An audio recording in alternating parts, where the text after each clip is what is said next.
이것은 내 성경입니다. 나는 성경이 말씀하는 모든 것을 믿습니다.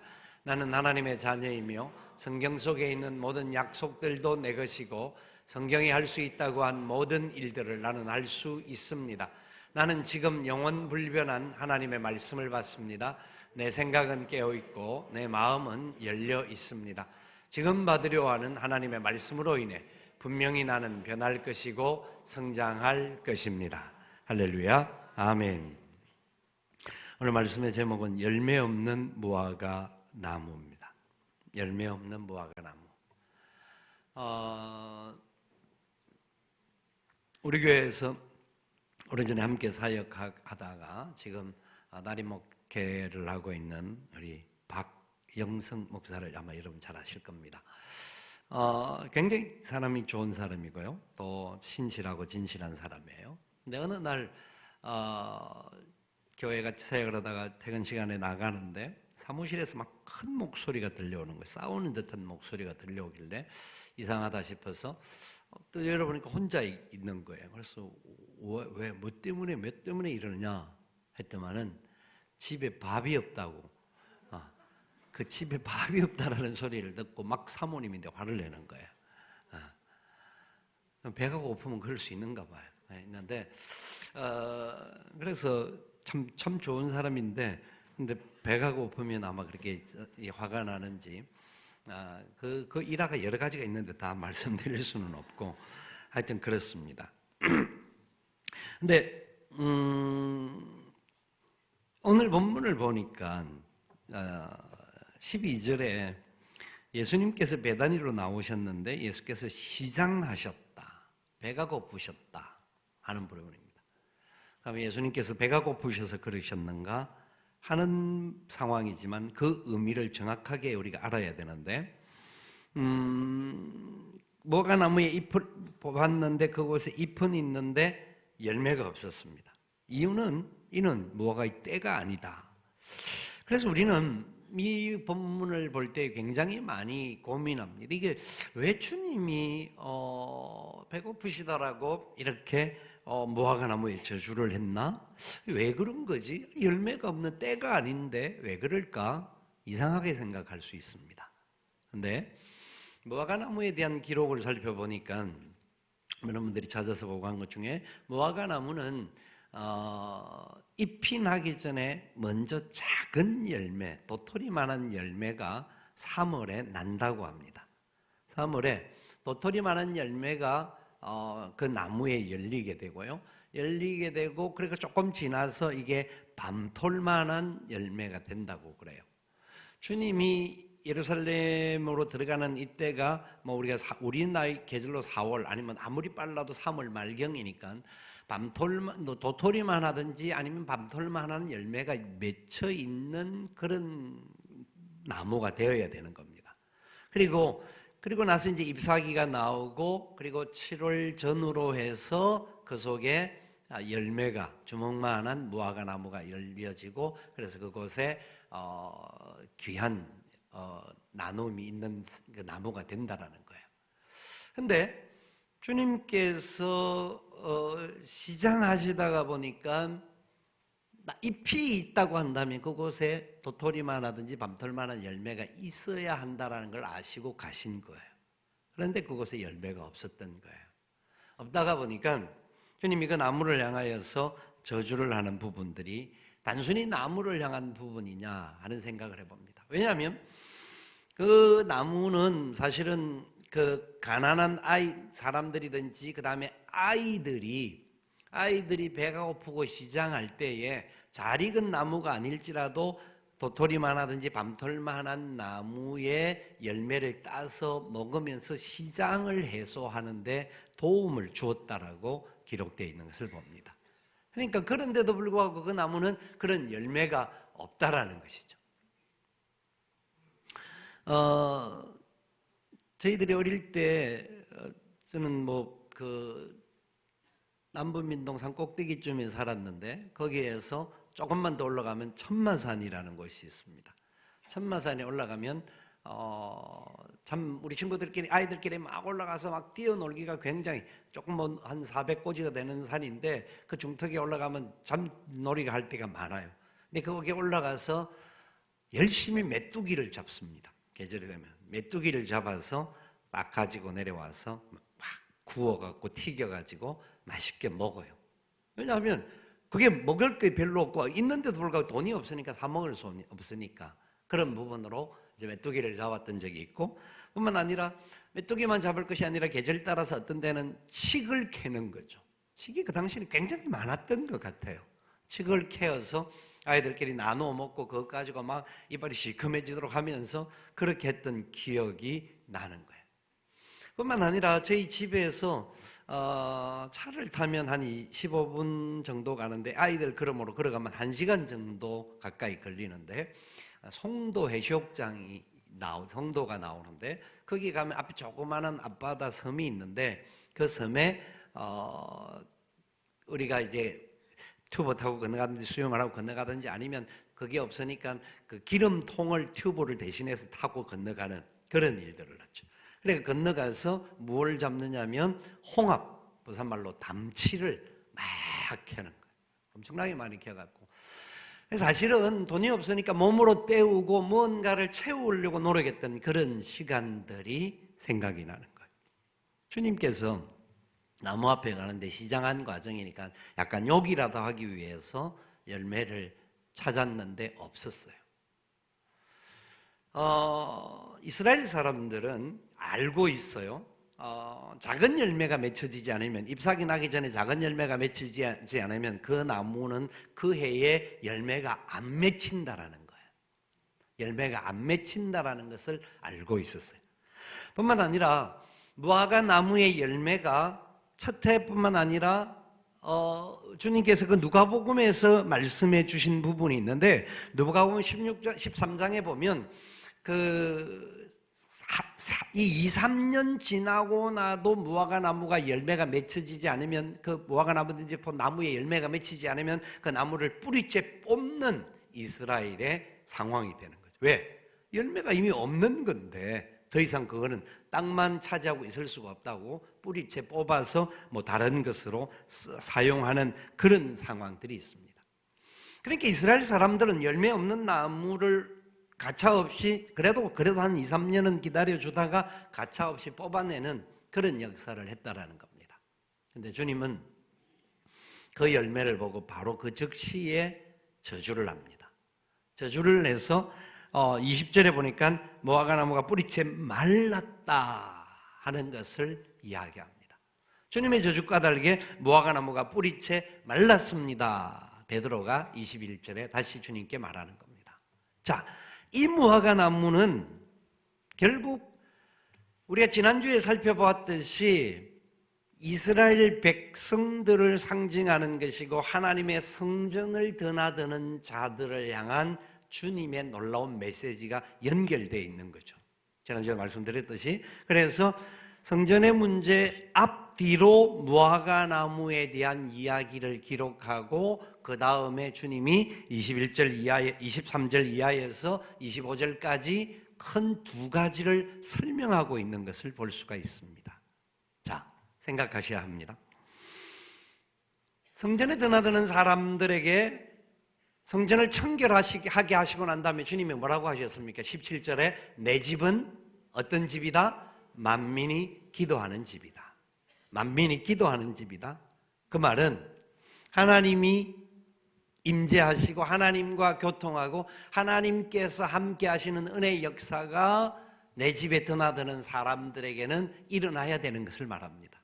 그런데 그 성전에 드나드는 사람들뿐만 아니라 성전을 지키는 사람들이 종교적으로 모든 행위는 행동하는데 하나님과의 교통함과 관계는 없이 그 성전을 더럽히는 역사를 일으켜 왔다라는 겁니다.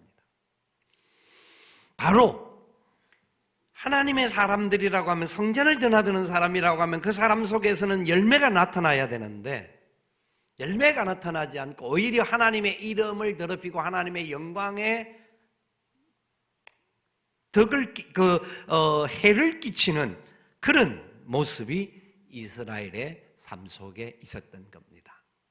그래서 하나님께서 예수님을 통하여서 오늘 우리에게 주시는 말씀 속에 그 나무가 마르게 저주를 하신 겁니다.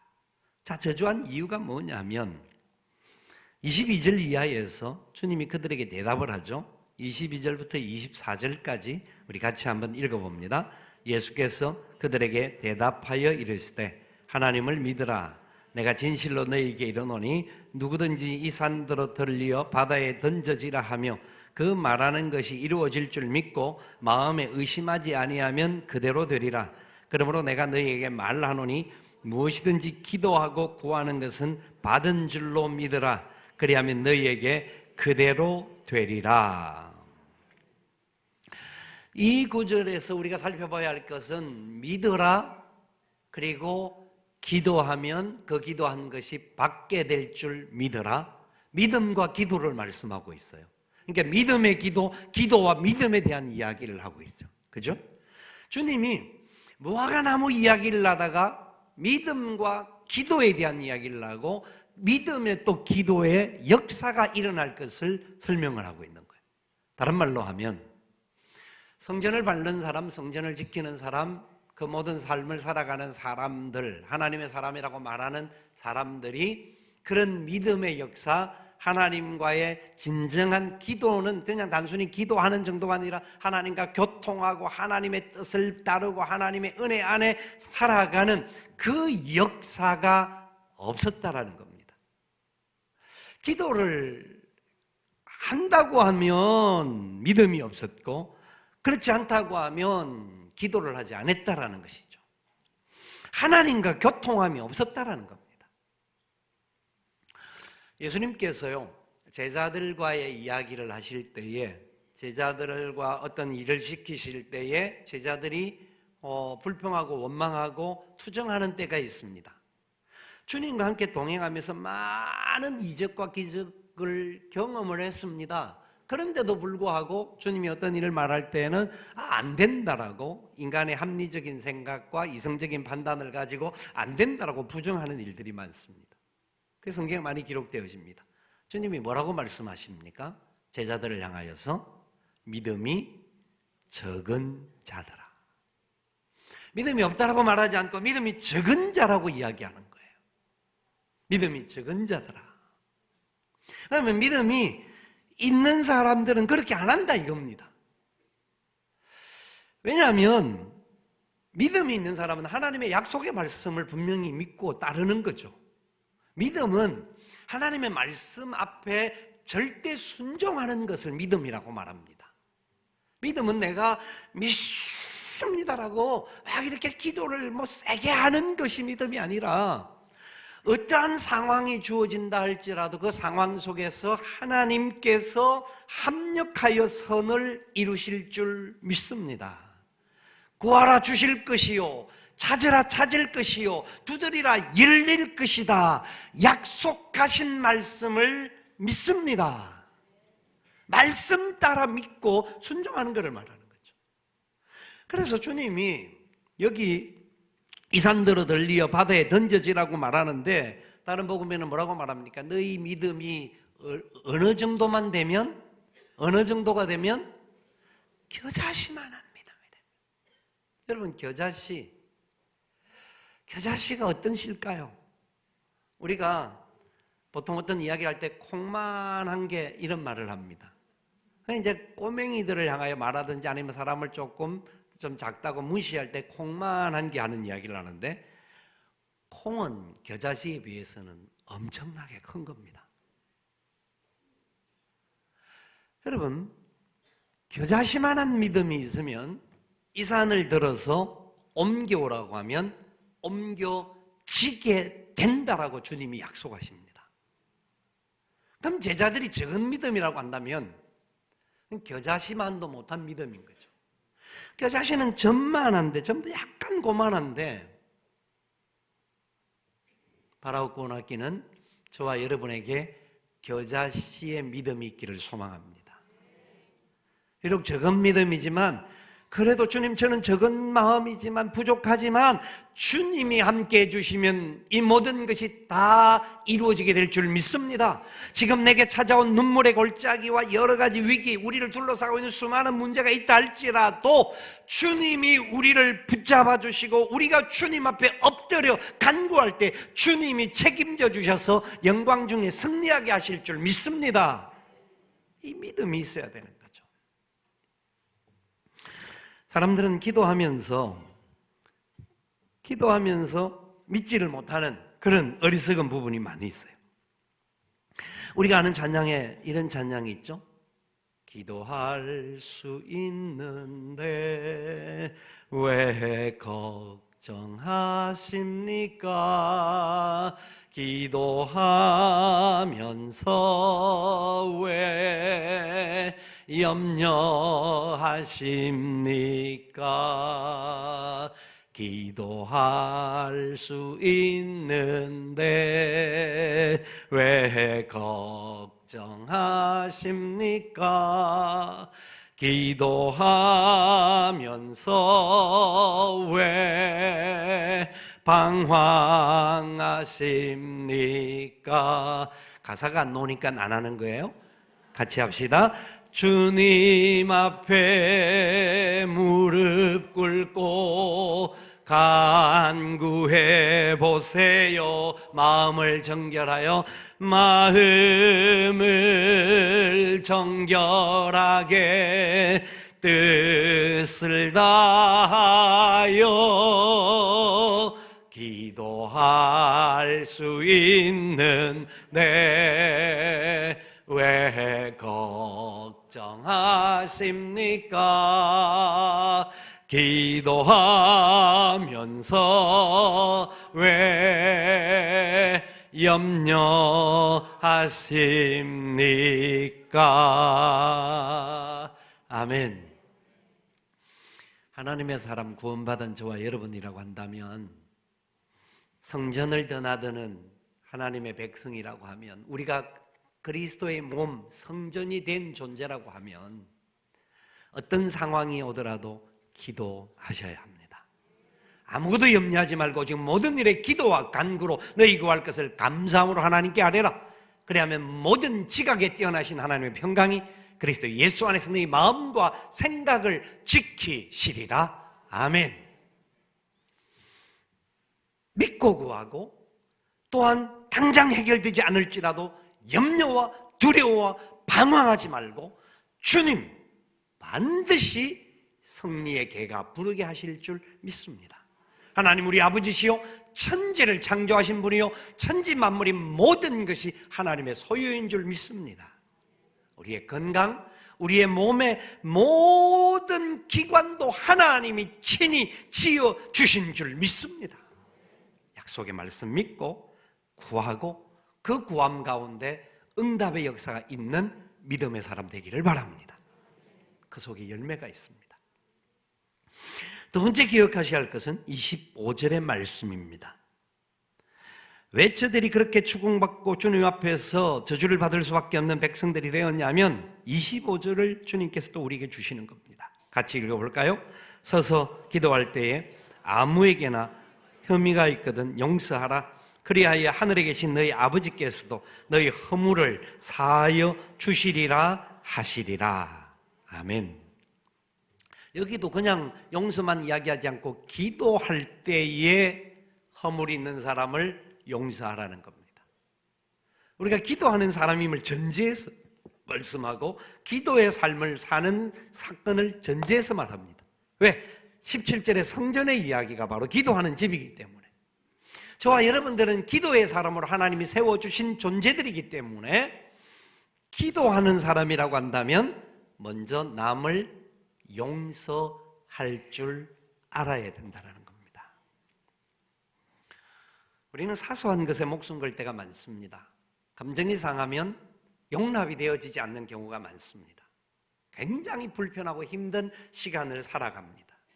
그런데 서로 부족함을 인정하고 용서하고 배려하면 그 마음이 눈 녹듯이 사라지는 경우가 있습니다.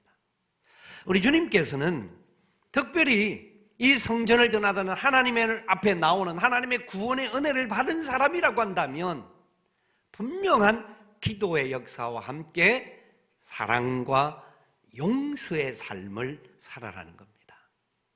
용서한다라는 것은 원수까지 사랑할 수 있는 주님의 마음을 갖는 것을 이야기하죠. 예수님께서 우리에게 가르쳐 주셨던 주기도문을 우리가 살펴보았습니다마는 마태복음 6장을 다시 한번 찾아보면 6장 12절에 우리가 우리에게 죄 지은 자를 사하여 준 것 같이 우리 죄를 사하여 주시옵고 라고 말씀하면서 주기도문을 우리와의 관계, 우리의 삶의 자리에 중요한 요소를 가르쳐 주셨습니다. 그래서 주기도문을 13절에 마치고 난 다음에 14절, 15절에 이렇게 말씀을 하시는 겁니다. 같이 한번 읽어봅니다. 너희가 사람의 잘못을 용서하면 너희 하늘 아버지께서도 너희 잘못을 용서하시려니와 너희가 사람의 잘못을 용서하지 아니하면 너희 아버지께서도 너희 잘못을 용서하지 아니하시리라. 아멘. 아멘. 그렇습니다. 주님은 주기도문을 다 마치고 난 이후에 다시 용서에 대한 문제를 그들에게 가르쳐 주셨습니다. 그래서 용서의 삶을 사는 사람들이라고 한다면 성전에 나와서 기도하고 하나님 앞에 제물을 바치다가 마음에 어떤 사람이 생각나거든 제물을 그대로 두고 가서 그 사람들과 화해하고 그리고 제물을 드리라고 말합니다. 오늘 본문이 또한 그 부분을 이렇게 표현해서 설명하고 있는 겁니다. 너희가 기도할 때, 그러니까 성전에 나올 때를 말합니다. 제물을 드렸던 그 마태복음에서 그렇게 설명하는 그 말씀인 거예요. 그때에 누군가가 생각이 나고 그 사람에 대한 마음이 있으면 당장 가서 하면 제일 좋지만 먼저 우리의 마음에 그를 용서할 수 있는 하나님의 사람으로 서야 한다는 것이죠. 기도하면서 하나님 저를 용서할 수 있는 은혜를 주옵소서. 용서할 수 있는 너그러운 마음 주시고 그 모든 것을 품을 수 있는 하나님의 은혜의 마음이 일어나게 하여 주시옵소서. 특별히 주님께서 마태복음에서도 말씀했지만 다른 사람을 용서하는 것을 전제해서 이야기합니다. 우리 죄가 용서받으려고 하면 남을 용서해야 된다. 그런데 여러분 우리가 살펴보긴 했습니다마는 우리가 구원받는 게 우리가 다른 사람들을 잘했기 때문에 우리가 다른 사람들보다 뭔가를 더 많이 했기 때문에 구원받고 용서받은 건가요? 그건 아니잖아요. 그런데도 불구하고 주님은 진짜 은혜로 말미암아 하나님의 사랑으로 하나님의 그 놀라운 은혜의 복으로 구원받은 사람이기 때문에 너희들은 삶의 자리에서 그 구원의 기쁨을 갖고 있다고 하면 용서할 수 있는 은혜와 용서할 수 있는 능력을 소유할 수 있다라는 겁니다. 그래서 그것을 그렇게 살아라는 겁니다. 참 어려운 부분이죠. 그런데 우리에게는 그렇게 하라는 겁니다. 가능하다라는 겁니다. 믿음은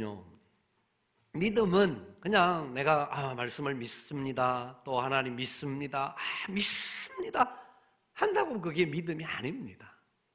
믿음은 하나님의 말씀이 말하는 대로 그 말씀 앞에 순종하고 실천하는 겁니다.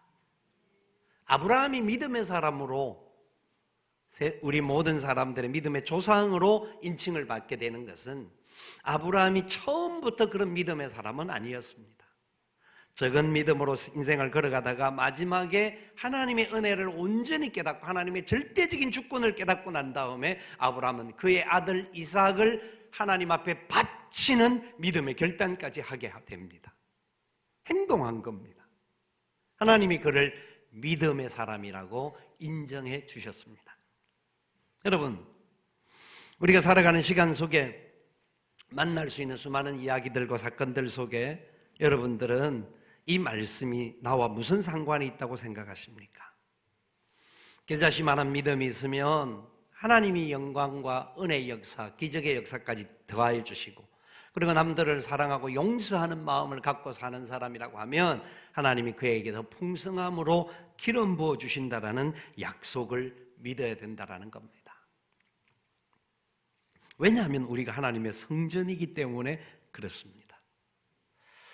10월은 저에게는 참 중요한 달입니다.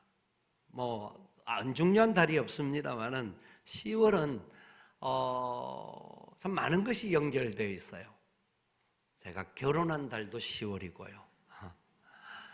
그래서 결혼 34주년을 지나기도 하고요. 10월은 제가 목사 안수를 받은 달이기도 합니다. 1989년 10월 10일 날 목사 안수를 받았습니다. 그래서 목사 안수 받은 지 30년이 된 해가 올해이기도 합니다. 저는 이 말씀을 마치면서 여러분들에게 짧은 간증을 나누면서 말씀을 마치기를 원하는데요. 저는 불신 가정에서 태어난 사람이고 예수 믿을 조건과 상황이 전혀 없었던 사람이었습니다. 그런데 하나님의 사랑으로 구원받게 되었고, 구원만 받은 것이 아니라 하나님이 은혜를 더해 주셔서 믿음의 사람으로 참 하나님의 종으로 불러주셔서 얼마나 감사한지 모릅니다. 저는 부교육자 생활 20년을 했고요. 담임 목사를 23년째 하고 있는데, 이 긴 40년의 시간 속에 하나님의 왕되심과 인도해 주심 속에서 참 부족하지만 그래도 걸어올 수 있게 해주신 것이 얼마나 감사한 일인지 모릅니다.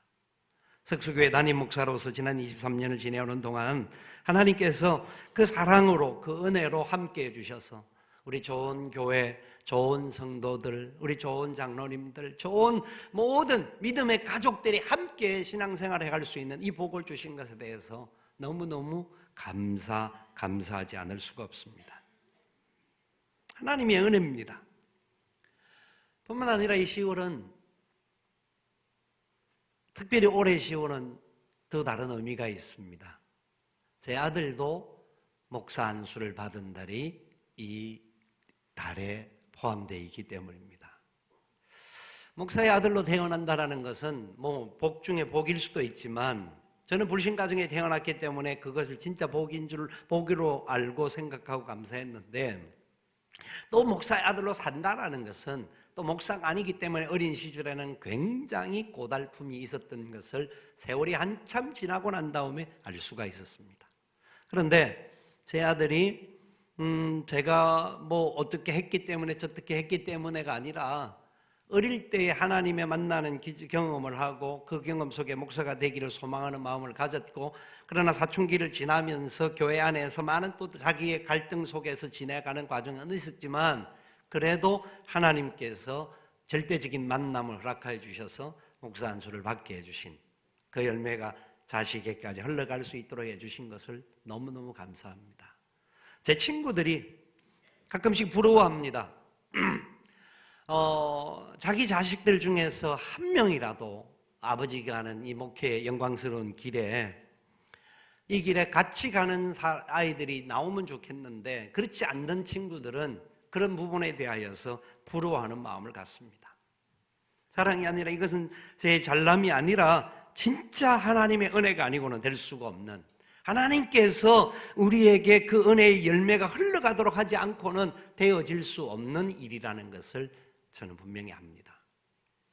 특별히 목사 안수식을 할 때 제가 또 많은 장립식을 하고 목사 안수식을 해보았습니다만은, 아들이 목사가 된다라니까 두 가지 마음이 교차가 되더라고요. 하나는 영광스러운 하나님의 기름 부은 종이 되어진다라는 것이 얼마나 감사한 일인지.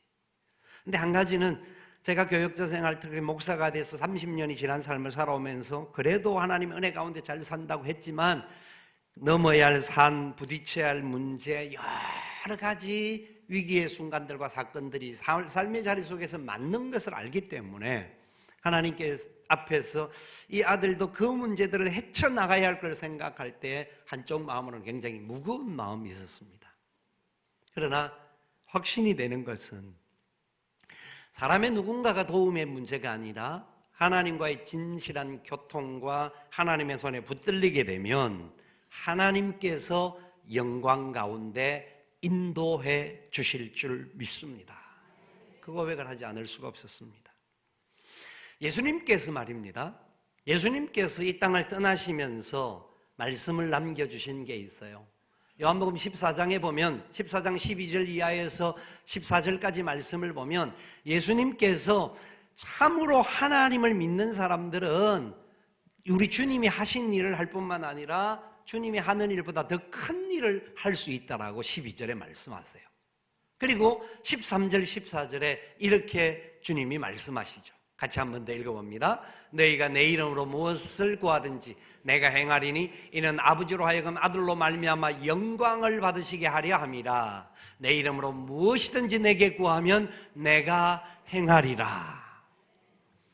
오늘 본문에서도 아버지의 이름으로 주님의 이름으로 구하면 산이 옮겨지는 역사를 주시겠다고 하신 주님께서 내 이름으로 구하는 자들에게 함께해 주시고 책임져 주시겠다 뿐만 아니라 주님이 하신 일을 하게 하고 주님이 하신 일보다 더 큰 일도 하게 하실 것이다. 아멘. 우리가 어떻게 감히 주님보다 큰 일을 할 수 있습니까? 성경의 큰 일에 대한 이야기는, 큰 일은 하나님의 백성을 살리는 일을 말합니다. 죽은 영혼을 살리는 일을 큰 일이라고 합니다. 저와 여러분이 구원받은 이 일이 세상에서 가장 큰 일이었습니다. 이게 하나님의 일입니다. 하나님의 큰 일이 저와 여러분에게 나타나서 우리가 구원의 백성이 된 것이에요. 그래서 주님께서 우리에게 이 큰 일을 맡기셔서 이 일을 이루어가게 하신다라는 겁니다. 우리가 그럼 주님보다 더 큰 일이 도대체 뭘까? 이 큰 일인데, 저는 성경을 찾아보니까 단순히 어떤 일적으로 큰 일이 있다라는 것을 찾기는 어려웠습니다. 그러나 큰 일을 이렇게 해석을 해봅니다. 주님은 너희는 가서 모든 족속으로 제자를 삼아 아버지와 아들과 성령의 이름으로 세례를 주고 내가 너희에게 분부한 모든 것을 가르쳐 지켜야 하라. 볼지어다 내가 세상 끝날까지 너희와 항상 함께 있으리라 명령하셨어요. 약속의 말씀을 주셨어요. 그리고 오직 성령이 너희에게 임하시면 너희가 권능을 받고 예루살렘과 온 유대와 사마리아와 땅끝까지 이르러 내 증인이 되리라 명령하셨어요. 이 명령을 하셨는데 주님은 사마리아까지밖에 못 가셨습니다. 사마리아까지.